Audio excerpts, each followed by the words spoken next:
You ask Tiger to solve. This deals with linear equations with one unknown. The final result is y equals 8. Let's solve it step by step. Swap sides. Group all constants on the right side of the equation. Subtract 35 from both sides. Group like terms.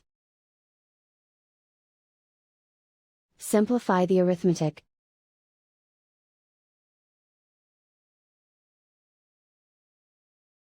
Convert the y into a positive number. Multiply both sides by -1.